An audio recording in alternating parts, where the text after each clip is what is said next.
Grande Cris, beleza? Hey ho, Lincoln! Beleza, mano?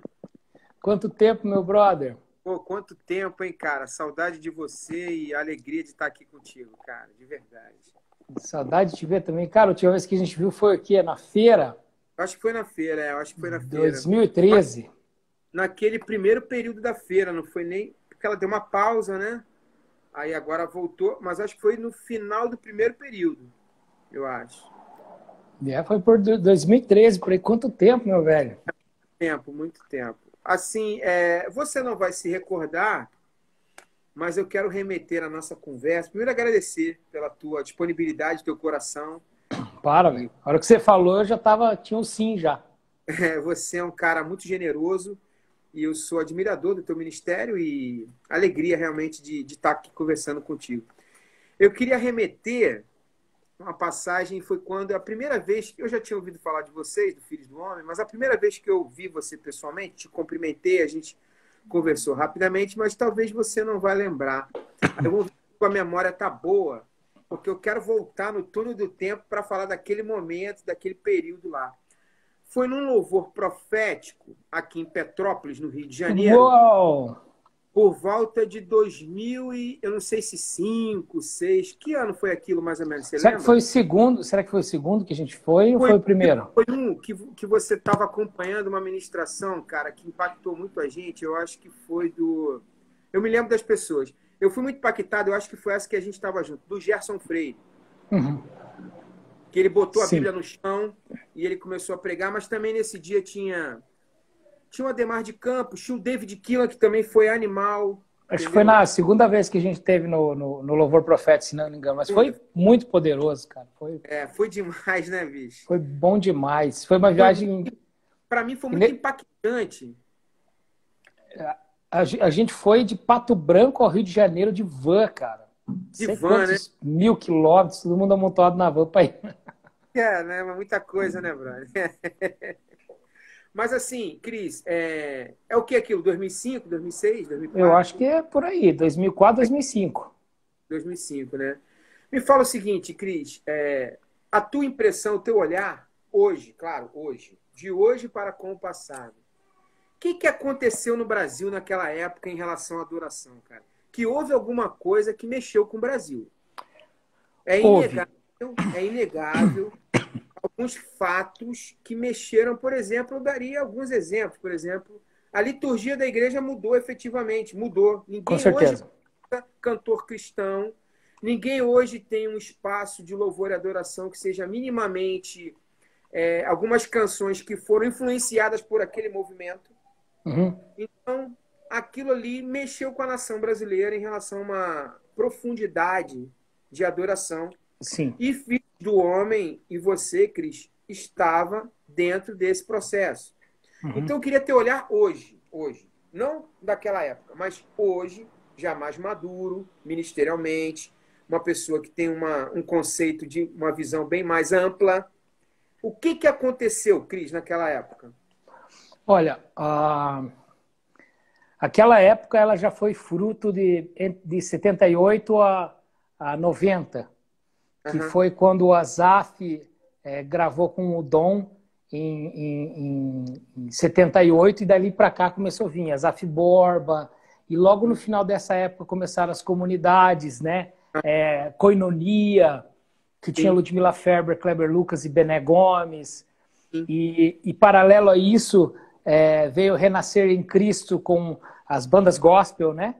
SOS da Vida. SOS da Vida, antes do primeiro SOS, já tinha segundas-feiras nas linhas de Vasconcelos, em São Paulo, que eu lembro que eu tinha P3, 15, 16 anos, eu viajava 800 quilômetros de busão, eu e meu irmão, para ver G3, Resgate, Trode, Cats Barneia e Oficina G3, nos palcos da Lins de Vasconcelos, da igreja, no domingo, na segunda.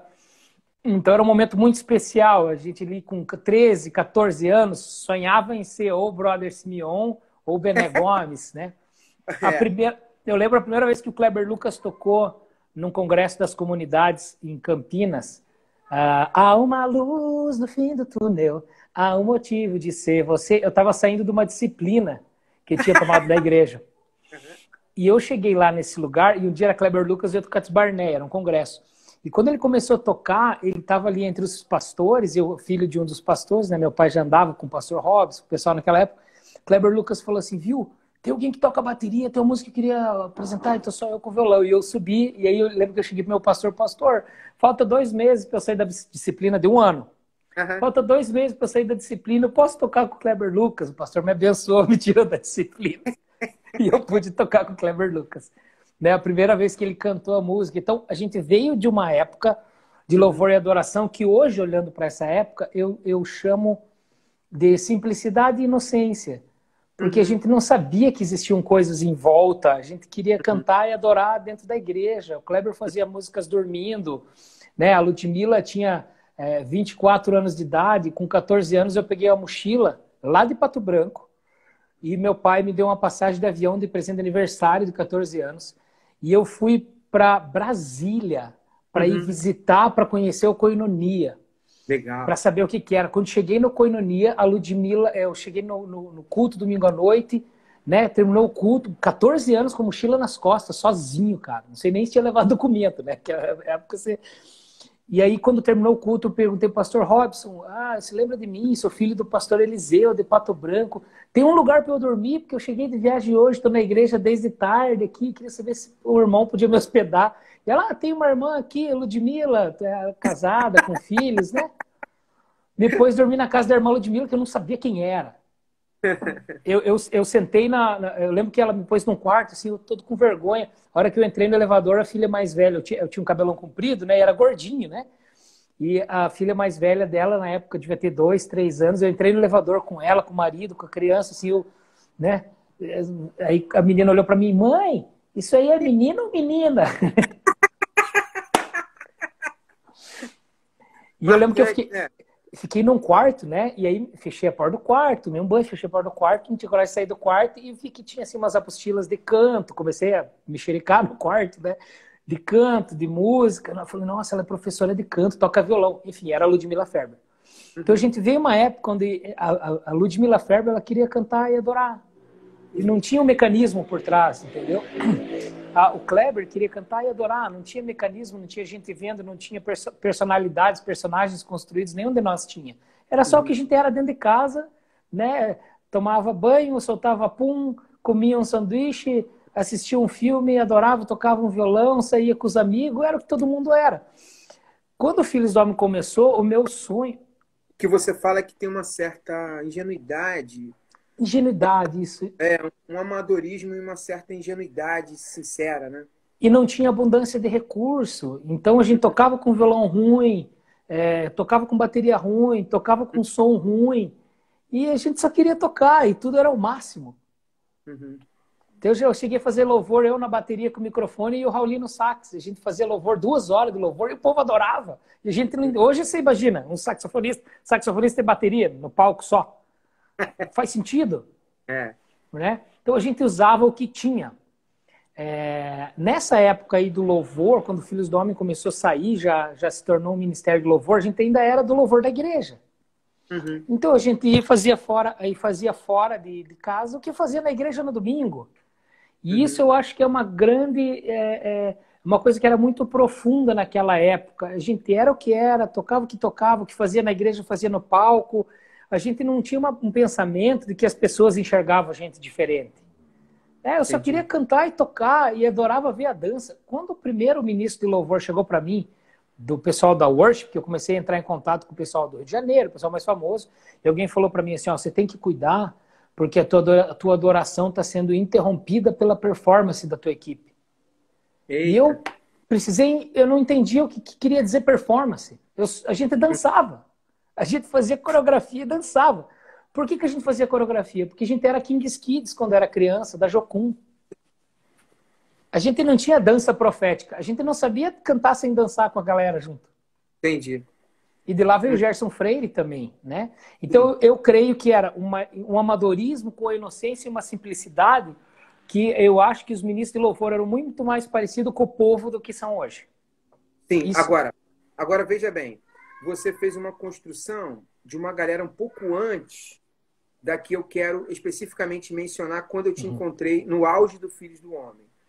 Depois dessa galera, que eu concordo, veio um certo glamour. Certo glamour. A gente entrou nessa época. Sobre uma equipe, uma geração um pouco mais glamurosa e grandiosa de relevância na igreja brasileira. Aí, um pouco depois, vem uma galera rompendo com isso. Rompendo. Tipo um protesto.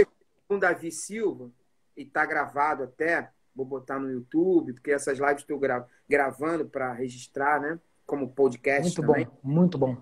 E o Davi Silva, que eu acho também um grande representante desse movimento na casa de Davi, talvez um dos maiores ícones do que eu vou falar, é que essa galera que surge nos anos, final dos anos 90, início dos anos 2000, ela meio que vai para a fronteira de uma vanguarda, de um certo extremismo, de extravagância, dizendo o seguinte: eu não quero do jeito que está. Eu não quero do jeito que está. Eu quero uma coisa mais profunda, mais íntima. Tu percebeu? Aí eu queria o teu olhar sobre isso. Tá. Tu percebeu na minha descrição, quando eu cheguei nesse momento que você perguntou, eu falei do que nós fomos construídos, né? Nós fomos construídos de Asaf, Ademar, Ludmila, Koinonia. Nós chegamos ali em 2000, Filhos do Homem, David Keelan. Ainda não tinha André Valadão, era só Diante do Trono. Ainda não tinha Universal, era só Diante do Trono. Cirilo. Antônio Cirilo. Asas da Adoração. Com a Cris Tristão. Então veio um movimento de adoração que eu caí de gaiato no meio de tudo isso. Eu caí assim, porque tipo assim, eu vinha tão feliz com o que eu via na Lise Vasconcelos, que a gente construiu, que tinha uma adoração profunda da Ludmila, do Bené Gomes, do Asaf Borba. Tinha o dançar, o pular, o fazer uhul do Brother Simeon e da galera. E a gente chegou com isso. E quando a gente chegou, eu lembro que um desses ministros de louvor que você está falando dessa geração, que eu faço parte, eu nem sei direito do que eu faço parte nisso tudo, né? Mas eu lembro que a gente ministrou feliz da vida, tudo empolgado, feliz, chorava, dava risada, recebia, o povo caía no Espírito Santo, levantava, continuava dançando. Aí o leão, a águia, o passarinho, a lagartixa, todo mundo via no meio, era... Cocoricó, né? E eu, na gaitinha, né? Era uma bicharada toda. E a gente estava tão feliz naquilo, e eu lembro que alguém chegou assim: não, cara, existe um nível de santidade que vocês não alcançam porque tem muita performance. Aí eu, como assim? Eu nem sabia que existia esse embate acontecendo. A gente chegou fazendo o que fazia lá em Pato Branco com as crianças. E eu me apercebi muito desse embate, porque no meio do gospel a gente não cabia. As pessoas criticavam: vocês querem ser muito santo, porque a gente orava em línguas, não tocava sem tempo de oração, jejuava 2 vezes por semana, não ouvia música secular e não tocava música secular. Então, na galera do gospel, a gente era os metidos a santo. Na galera do worship ali, da adoração, na época, não tinha worship, a gente era os caras que fazem performance no palco. Os gringos chamam essa etapa, que a época é diferente, mas eles chamam de Modern Worship. Foi essa virada que a gente entrou. O worship eles chamam hoje, mas aquela de 2000, na gringa, eles chamam a influência aqui. David, capitaneada pela sonzeira do David Keelan. Modern Worship, que é muito da onda do Don Moen, né? Delirious, Hillsong. Isso. A gente bebia do Delirious abundantemente, né? Tipo, era o máximo. Então, o que eu entendo é que a gente entrou nessa inocência sem se dar conta que tinha uma geração passando, que tinha um esquema acontecendo, que tinha uma mudança, que tinha algo acontecendo. A gente só queria cantar, louvar e adorar. E eu lembro o quanto eu sofri, porque assim, não, tinha isso que você falou assim, não, a performance agora não podia cantar e adorar, tinha que... tinha que sentir o Espírito Santo e manifestar no... que no fim também era um tipo de performance. Né? Porque daí dizia assim, o Espírito Santo gera isso nesse, mas no outro, se não gerar se no outro gerar assim, vamos celebrar. Então não é o Espírito Santo. Quem será então que é? E eu lembro que um pastor falou para mim aí no Rio de Janeiro, ministrei numa igreja, eu acho que foi logo depois que a gente saiu daí, e um pastor falou para mim assim, vocês adoram com muito emocional. Muita Eita, emoção. muita emoção. E o pastor, ele tinha um narizinho abençoado, assim, sabe? Aham. Que você pode comer cachorro quente na chuva que não molha. E eu lembro que, cara, eu era jovem, jamais faria isso de novo hoje. Mas eu falei, pastor, o senhor adora com muito nariz. E ele me falou assim, tá, mas como é que eu vou tirar o meu nariz para adorar? Adorar em pedaço? Eu falei, pois é, como é que eu vou tirar minhas emoções para adorar? Vou adorar em pedaço? É claro. Né? Então, era emocional a adoração, era espiritual. Eu vejo hoje, assim, não, eu sei que a gente está falando daquela época, não vamos falar de agora, né? Talvez você queira chegar no falar do agora. Mas o que eu sinto daquela época era isso. Uma análise como se fosse estática daquele momento para chegar no outro. Aquele momento, a gente adorava, assim, era um total íntegro e uma coisa interessante, a nossa adoração não era influenciada pelo nosso sofrimento, muito pouco influenciada. Uhum. Você veja as músicas do Asaf Borba. Ontem eu estava vendo a live do Asaf, tá? Daquela canção. Os braços do meu pai são os braços de Jesus. Quando foram estendidos, eu fui recebido lá na cruz, nos braços do meu pai. A música fala: outrora eu era triste sem razão, para onde ir? Já falou da tristeza aí, acabou. Duas frases. Mas Jesus, com seus braços de amor, restaurou-me o sorrir, deu-me parte em sua herança, vestimenta, vinho e pão, pois e tinha lugar para mim. Ele compôs essa música lá em Cuba, com o coração. Ele estava em Cuba e nos dias que ele estava lá, a esposa foi alvejada por um assaltante grávida aqui no Brasil. E nesse momento, a música dele não foi assim: estou sofrendo, estou com medo, nesse lugar terrível, não sei o que fazer. Mas Jesus me libertou com a galera de Belo Horizonte não é uma crítica, é só uma constatação. Ela tem o quê de melancolia, né? Então, aí, junta o quê de melancolia com uma geração movida por autocomiseração e ofensa. Uhum. E eu comecei a perceber uma alteração nos palcos da adoração, inclusive na moda. Não estou dizendo que tá ruim. Eu acho que tem uma vibe de intimidade nesses dias muito legal, só que as pessoas não se ligam que já tinha essa vibe de intimidade naquela época, mas a gente não manifestava da mesma forma. Entendi. Entendeu? Mas eu acho que era isso. Resumindo, a época estática de 2000, vamos ao 2006, né?